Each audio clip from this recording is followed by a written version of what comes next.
Ça nous a fait plaisir de t'avoir ici. Plaisir partagé. J'aurais jamais pensé le poser dessus.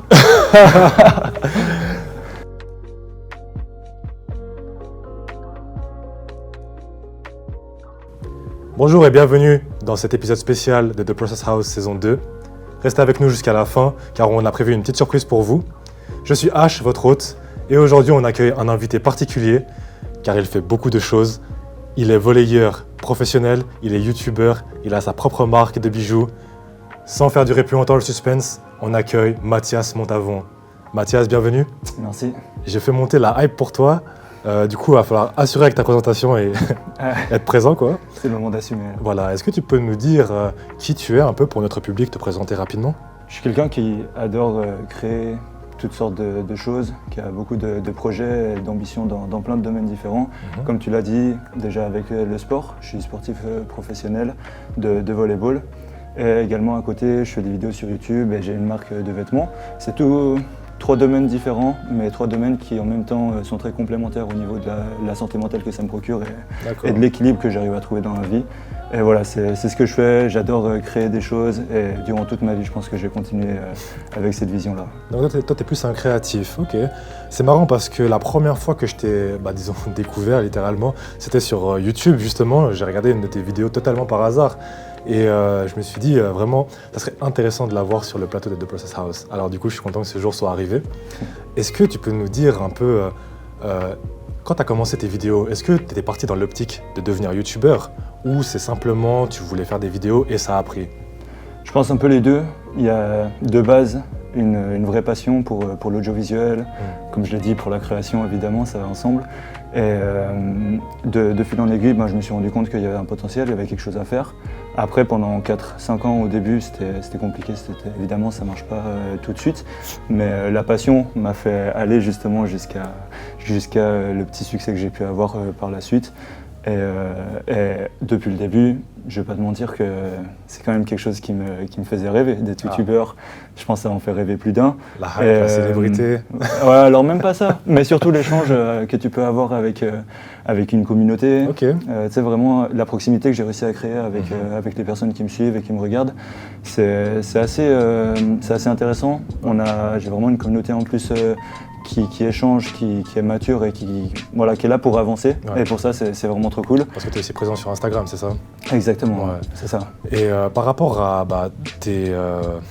le type de vidéo que tu fais, c'est un peu du lifestyle, des expériences. Est-ce que tu peux nous dire un peu quelle a été la vidéo la plus corsée, la plus challengeante que tu aies déjà faite dans ta carrière de youtubeur? Alors j'essaie déjà de pousser un peu le challenge à chaque vidéo, donc forcément ça devrait encore être poussé par la suite. Okay. Mais je pense que le plus compliqué, ça a dû être le Dimaxion, quand j'ai testé le sommeil polyphasique. Ah ouais. Le concept il est assez simple, c'est que tu dors 4 heures par jour, mais tu divises en gros toutes les 6 heures, tu fais une sieste de 30 minutes environ. Okay. C'était la plus difficile parce que déjà je pense que je m'en suis rendu compte après du coup, mais le sommeil c'est pas un truc que tu peux négliger et que le Dimaxion c'est un sommeil polyphasique qui est intéressant pour les personnes qui par exemple sont sur des bateaux, sont marins et doivent assumer justement la navigation etc. du bateau tout le temps en fait, 24 heures sur 24. Ouais. Et du coup c'est des sommeils qui permettent justement dans des situations extrêmes avec de l'adrénaline de tenir sur le temps, mais sinon c'est quelque chose qui va pas. Mais c'est aussi ça le but de mes vidéos, c'est de montrer aux gens que justement des fois à travers l'expérience tu te rends compte que ça marche pas. Donc peut-être c'est un échec en quelque sorte, beaucoup de monde appelle ça comme ça, même si je suis pas forcément d'accord, mais qu'on se comprenne, les gens pensent que c'est un échec, mais en réalité c'est plus se rendre compte que ça fonctionne pas, et pour s'en rendre compte, il faut le vivre, et c'est ce que j'essaie de faire passer à travers mes vidéos. Ok, donc toi du coup tu fais pas juste que critiquer les techniques, les méthodes, tu les implémentes et après tu peux donner vraiment à ton propre ressenti, quoi. Exactement. Donc vous vous rendez compte que le métier de youtubeur n'est pas de tout repos, hein. Sommeil polyphasique, personnellement je ne pense pas que j'essaierai. Est-ce qu'avec le recul, tu peux te dire, tu regardes des anciennes vidéos que tu as fait au tout début de ta carrière et des vidéos par exemple où tu te disais ah purée celle-là franchement elle est bien, et maintenant tu les regardes et franchement tu es là mais comment j'ai pu faire ça? Ça t'arrive des fois? Oui et non, dans le sens où il y a toujours une petite histoire derrière chaque contenu aussi. Et que ce que j'ai créé au début, évidemment, quand je me regarde, c'est un peu, voilà, ça me fait pas fort. J'ai un peu de la peine des fois à me regarder sur mes débuts, ce qui est normal parce qu'en même temps tu commences et tu peux pas faire directement du bon contenu et du contenu travaillé. Enfin, je travaille sur mon contenu, mais tu vois, genre, et j'aurais dû y travailler 1 an si je voulais avoir le résultat que je mets 2 mois à avoir maintenant, Ok. tu vois. Donc, T'es exigeant avec toi-même quand même. évidemment, c'est pas toujours facile de se revoir sur ses débuts, mais en même temps, quand je regarde mes vidéos, genre, je me dis, mec, t'as eu le courage quand même de les publier et ça t'a amené à quelque chose d'incroyable maintenant. Donc, en vrai, c'est magnifique ce que je regarde. Ouais. C'est une histoire. T'as une Donc, progression, t'as bien sûr. un process. Voilà. Donc, Du coup, non, tu vois vraiment ton évolution, je pense c'est ça que tu essaies de nous dire. Et exact. ça te fait plaisir de voir où tu as commencé, toujours savoir où tu as commencé et voir où est-ce que tu es arrivé. Exact. Est-ce que tu pourrais nous dire un peu un petit conseil par rapport à comment développer une communauté engagée et active qui te suit sur tes réseaux? Je pense qu'il faut de plus en plus, et, enfin d'autant plus maintenant, il faut être authentique principalement. Parce que à partir du moment où tu te crées un genre, mais en fait c'est comme dans la vraie vie, du moment que tu te crées un genre, c'est comme on dit souvent sois toi-même quand tu vas voir une fille comme ça, franchement c'est la même. Si tu veux créer une communauté, en fait tu parles pas à une communauté, tu parles à des humains, t'es pas là, ok c'est indirect parce qu'il y a un téléphone entre deux, mais derrière c'est des vraies personnes, tu vois. Et je pense que la meilleure manière que tu puisses d'avoir comme approche pour créer une communauté, c'est vraiment te rendre compte de ça. Okay. Que les gens à qui tu t'adresses, c'est pas des chiffres, c'est peut-être une fois 17 000 personnes, tu vois. Et c'est pas 17 000 fois une personne. Je me suis perdu. T'as capté. J'ai vu l'idée. Je suis totalement d'accord. Donc en fait, tu as une approche vraiment humaine de la chose. C'est ça. Tu considères chacun de tes abonnés, tu les considères individuellement. Ouais, c'est ça. Tu essayes de leur apporter de la qualité, je suppose, avec ton contenu. Pas juste de faire du contenu et puis faire des vues, c'est pas ça qui t'intéresse. Et être authentique, c'est aussi s'assumer, assumer que des fois tu rates des choses. Et je pense que ce qui a fait que ça marche bien chez moi, c'est que même quand j'échouais quelque chose ou qu'il y avait quelque chose qui n'allait pas, bah, j'en parlais. Et j'en parle ouvertement, c'est pas un problème. Et du coup, bah, ça rapproche évidemment. Et comme à un meilleur pote, et ben, j'en parlerai la même chose. Tu vois. Genre, vraiment, je les considère vraiment comme tels. Et c'est ça qui fait qu'on a la proximité qu'on a maintenant et que ça se développe aussi. Mesdames et messieurs, premier tips de notre interview. Comment avoir une communauté engagée et active? Mathias nous dit que selon lui, il faut être authentique, réel avec ses abonnés, si on peut dire comme ça, car chacun de ses abonnés est une personne et qu'elle mérite qu'on la considère comme telle, simplement. Du coup, Mathias, je vois que tu portes une chaîne qui est assez stylée. Moi aussi, j'en porte une d'ailleurs. Et il me semble que tu connais un peu l'histoire, l'origine de ces deux chaînes. Est-ce que tu peux nous en dire un peu plus pour notre public? Yes, bien sûr. C'est du coup des chaînes qui viennent de ma marque de bijoux que j'ai cofondée avec Lucas. Depuis maintenant 1 année, ça fait 1 année qu'on est sur le projet. D'accord. Bilost, c'est ça? Exactement, c'est Bilost. C'est principalement, avant d'être des bijoux, c'est un message. Et c'est un message que tu peux porter et te rappeler quotidiennement donc, à travers justement des bijoux qui sont justement fabriqués de manière artisanale et qu'on continue de faire grandir, qui est avant tout un compte Instagram qui partageait un message assez fort et assez rassurant sur le fait de s'accepter, qui rassure parce qu'en fait le message, on explique aux gens que des fois ça va pas, mais c'est ok, tu vois, genre tu as le droit de pas bien aller et que tout le monde a des moments, a des downs, a des moments un peu plus compliqués, etc. Ça casse un petit peu l'image que les réseaux sociaux donnent, voilà. C'est-à-dire que tout va bien tout le temps. Vous voulez rappeler que ça peut ne pas aller et c'est ok. Et en soi, si le message il marche, c'est justement parce que les réseaux sociaux alimentent ce côté parfait un peu qu'on essaie de renvoyer que beaucoup de monde essaie de renvoyer sur les réseaux. Et nous, on vient là pour dire non, justement, la vie, c'est pas ça. Et les gens, quand ils regardent tout ce qu'on nous met devant les yeux, ils se disent wow, mais si je vais pas bien, c'est chaud. Regarde tous les gens que je vois sur Instagram, ils vivent leur meilleure vie, etc. Ah ouais, et nous, on est là juste pour dire les gars, juste si vous allez pas bien, c'est normal, genre aucun problème. Donc, on est tous des personnes normales, on a tous une vie. Voilà. qui est avec des hauts et des bas, et que c'est pas juste bien de montrer quand ça va bien, c'est ça? Exactement. Et même pour les gens qui vont bien, on pousse les gens à sortir de leur zone de confort pour comprendre que c'est à travers justement l'inconfort qu'on apprend, qu'on apprend le mieux déjà et qu'on en retire les meilleures leçons aussi. Ouais. Donc toi, vraiment, il y a un message derrière votre marque, c'est pas juste vous avez créé quelque chose et puis vous vouliez faire de l'argent, si on peut dire ça comme ça. Ah non, non, mais en fait, je pars déjà du principe que si tu lances un business pour gagner de l'argent, sans forcément chercher à amener une valeur ou quelque chose de plus, bah déjà, c'est un peu voué à l'échec. Ok, c'est intéressant comme Et concept. de plus, si tu pars un peu dans le but de profiter ou quoi que ce soit, à mon avis, c'est malsain et ça aboutira pas forcément à quelque chose d'intéressant. Ça rejoint à ce que tu nous disais un peu plus tôt sur le fait d'apporter de la qualité à tes abonnés. Donc là, c'est apporter de la qualité à tes clients. Voilà. Et de ce que j'ai pu voir avec ton business Belost, vous essayez de vous démarquer avec des services de qualité. C'est pas juste le produit en lui-même. Vous avez vraiment, je crois, un service de livraison rapide, prise en charge du retour, ce genre de choses. Exactement. Ok. Donc ouais, vraiment, vous essayez pas de faire les choses à moitié. Non, c'est ça. Les bijoux, ils sont faits comment? Si c'est pas indiscret. Ils sont faits à la main par des artisans à Bali, qui en fait, je peux pas donner trop de détails par rapport aux producteurs, mais ils étaient un peu dans la galère avant parce qu'à cause du Covid, il y avait moins de tourisme. Et ils avaient du coup des boutiques à Bali où ils vendaient leurs bijoux, mais vu que le Covid a un peu cassé tout ça, ben, c'était un peu compliqué. Et il s'avère qu'on est un peu tombé du ciel pour eux. Ouais. Donc on est vraiment fiers, honnêtement, c'est vraiment une grande fierté pour le coup d'avoir pu aider ces familles d'artisans à Bali à pouvoir grandir et surtout à retrouver un mode de vie correct. Tu m'as dit que tu avais un associé, donc tu n'es pas tout seul. Mais quelle est la partie concrètement la plus dure dans ce genre de business? Alors je pense qu'il y a tout qui n'est pas facile. Voilà, mais ça c'est dit. Voilà. Ce n'est pas ça. Si jamais vous étiez un peu trop motivé, maintenant c'est bon, vous êtes un peu calme. Non, honnêtement, c'est d'être responsable en fait de ce que tu fais.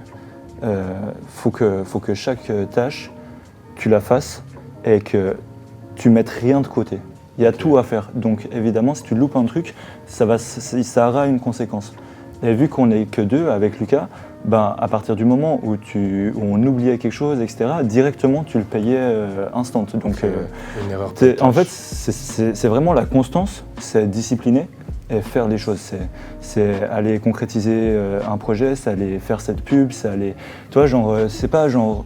Tu demandes une créa tout d'un coup à une agence et puis elle te l'a fait en attendant toi tu es tranquille dans ton lit.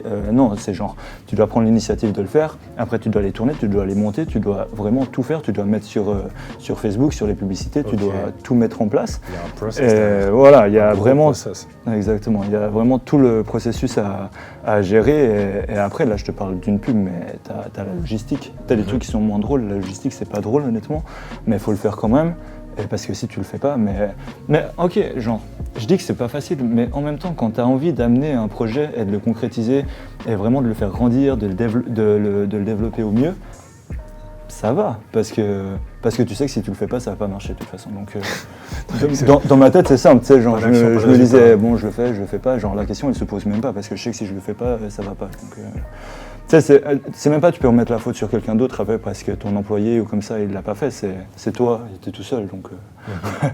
Non, ce que je veux dire. Voilà, t'as pas fait ce que tu étais censé faire, t'as pas le résultat que t'attendais. Ouais, exactement. Ouais. T'es responsable. En fait, c'est cool parce que c'est la vraie vie. T'es responsable de ce qui t'arrive. Ouais. Et du coup, ça m'amène à un peu une question que je pense tout le monde se pose.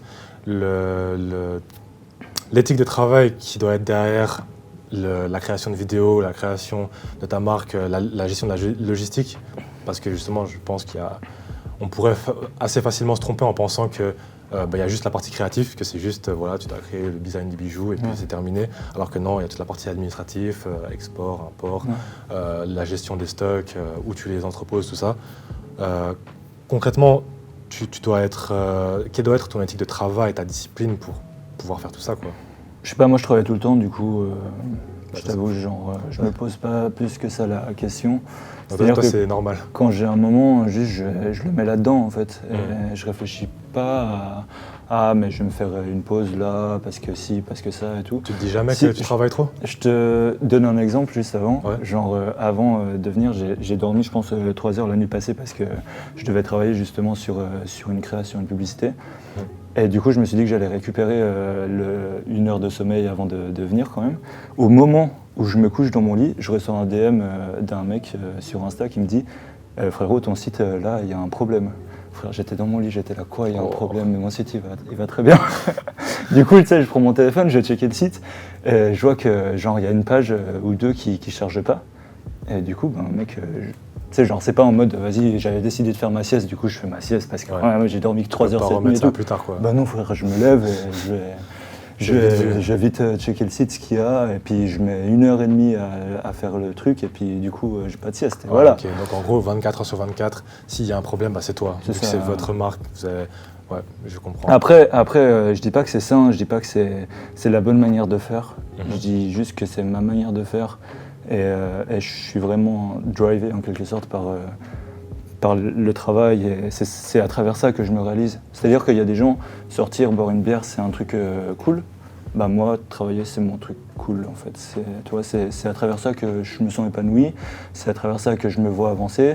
Et quand j'ai un moment pour sortir boire une bière, je le fais, c'est cool aussi, tu vois. Genre, là, t'apprécies. Tout va bien en fait. Mais je fais même pas forcément une différence entre les deux, tu vois. Mais d'ailleurs, c'est intéressant que tu parles de ça parce que tu fais beaucoup de choses dans ta vie. Tu es youtubeur, tu as ta marque de bijoux et en plus tu es sportif professionnel, donc joueur de volley professionnel. Comment tu fais pour allier tout ça dans ta vie personnelle? Est-ce que tu arrives encore à avoir une vie sociale? Oui. En général, le soir quand je rentre de l'entraînement, alors ça dépend, en général j'essaie de prendre quand même un peu de temps avec ma copine aussi, etc. Après j'arrive de l'entraînement, c'est 22h30 en général, donc en même temps c'est pas comme si j'allais faire encore 10 000 trucs, et j'ai l'entraînement le lendemain matin du coup assez tôt. Du coup, quoi qu'il en soit, le temps avant de dormir, c'est aussi bien si j'arrête un peu l'écran et tout ça, donc à ce moment-là je prends du temps pour le côté social, profiter. Mais si tout d'un coup je dois faire, j'ai une obligation, j'ai un truc qui va pas, je dois régler un truc, je vais régler le problème. Ouais. Après, ce qu'il faut se dire aussi, c'est que tu sais, si j'avais juste la marque de bijoux, si j'avais juste YouTube, ce serait pas pareil. Je tiendrais pas le même discours, parce que le fait que j'ai le volley, c'est un peu le côté social aussi que je retrouve à travers le volley. J'ai quand même des coéquipiers, on s'entend hyper bien, c'est avant tout des potes. Et honnêtement, quand je vais à l'entraînement, avant, après l'entraînement, on discute, on se marre. Franchement, c'est comme un mec qui allait chaque soir boire une bière, sauf que nous, on va se faire un volley. Ça te recharge ta batterie sociale, on va dire. Déjà, ça me donne un équilibre, ça me fait un peu oublier le reste, etc. Donc, il y a ce côté-là où c'est vraiment cool. Après, pendant l'entraînement, évidemment, c'est du plaisir, évidemment, mais il y a beaucoup de... Voilà. L'intensité, c'est pro, donc on n'est pas là pour rire. Il y a un résultat à fournir, tu as un contrat. D'ailleurs, si c'est pas indiscret, est-ce qu'on peut vivre d'un contrat en jouant en première division en Suisse? Au volley, c'est compliqué, mais tu peux vivre sur le moment. Après, par contre, évidemment, il faut commencer à préparer après ta carrière, voir ce que tu veux faire après, parce qu'au moment où tu arrêtes, je pense pas que tu es capable de mettre assez de côté pour Est-ce que assumer, tu peux dire que Bilost, c'est un peu ta préparation pour la suite? Parce qu'il me semble que tu as de l'ambition dans le volley.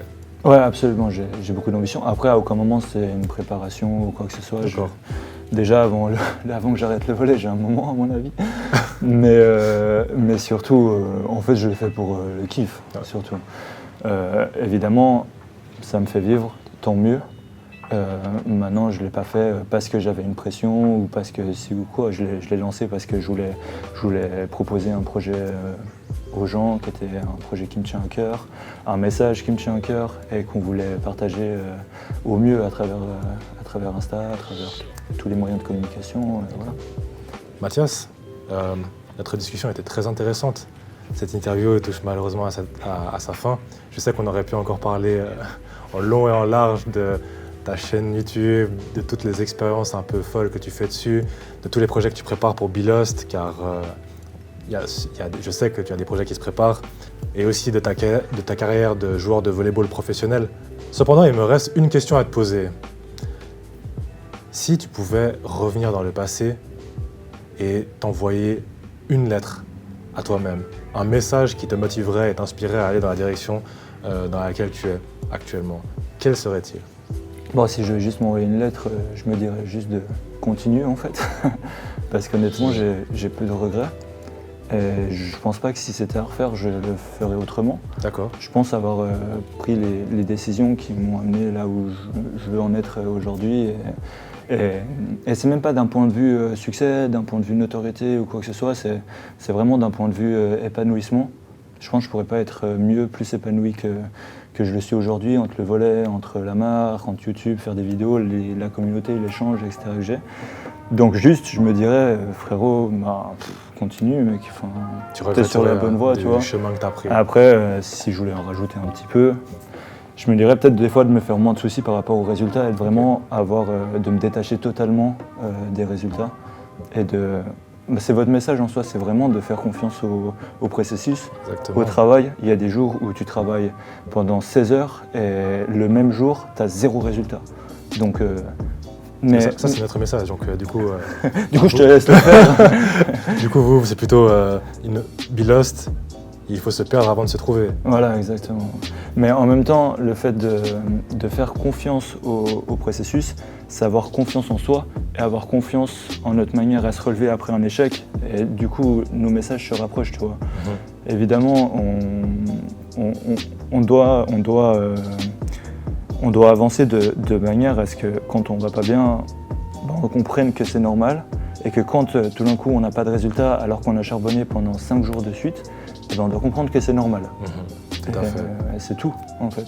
Mais par contre on ne doit pas lâcher parce que je pense sincèrement que la vie elle est hyper bien faite, honnêtement, et qu'il n'y a pas genre d'injustice totale où un mec il va travailler comme un malade, il va analyser les choses, il va prendre des bonnes décisions, etc. et pas réussir. Donc juste continue, reste focus, essaie pas évite les distractions, tout ce qui est un peu autour de toi, concentre-toi sur toi-même et continue d'avancer juste sans forcément réfléchir à mais j'ai 5 abonnés ou j'en ai 50 000. Mesdames et messieurs, Mathias nous dit restez concentrés et faites confiance au processus. Il a tout raison, trust the process. Du coup, Mathias, merci beaucoup d'avoir répondu présent pour notre interview. Ça nous a fait plaisir de t'avoir ici. Plaisir partagé. J'aurais jamais pensé le poser celui-là. Je vous remercie d'avoir suivi cet épisode de The Process House. C'était le dernier pour cette saison 2. Ne soyez pas trop déçus car on vous réserve une petite surprise après le générique de fin, donc restez avec nous. J'aimerais également remercier l'équipe de production sans qui cet épisode n'aurait pas pu être réalisé. Notre réalisatrice, notre chef opérateur, notre ingénieur son, tout le monde. J'aimerais remercier nos sponsors, Bifadoro, La Buvette, et j'aimerais remercier tous ceux qui ont participé à l'élaboration de chaque épisode. Ils se reconnaîtront. En attendant, je vous retrouve bientôt et je vous dis Trust the Process. C'était H pour The Process House.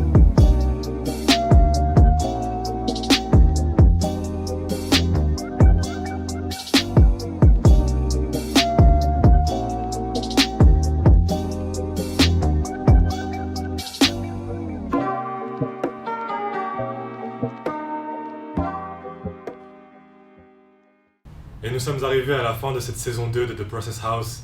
Je vous invite à aller vous abonner à notre page Instagram et à notre compte YouTube, liker, partager. Je vous remercie d'être resté avec nous jusqu'à la fin. En attendant de vous retrouver, je suis H, votre hôte, et je vous dis Trust the Process. Ok. Coupé. C'est dans la boîte, bravo. Bravo tout le monde. C'est quoi, tu peux venir s'il te plaît? Bien sûr. Ça sent mon gars. On a réussi. Saison 2 terminée enfin. Hein. Saison 2 bouclée, c'est Yes. propre, carré.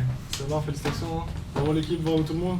Est-ce que tu peux dire à l'équipe de sortir 2 secondes là? Bien sûr. avoir 2 minutes. Bien sûr. Les gars, on y va? Ouais.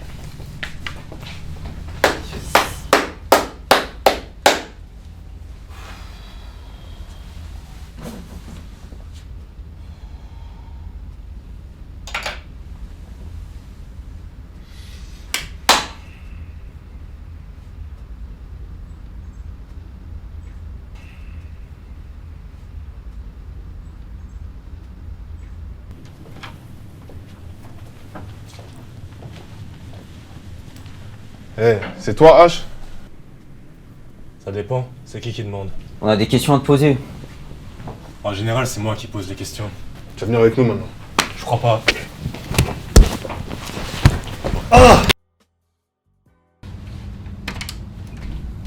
H. Mais il est où, putain? H. Mais. Les gars, on a perdu H!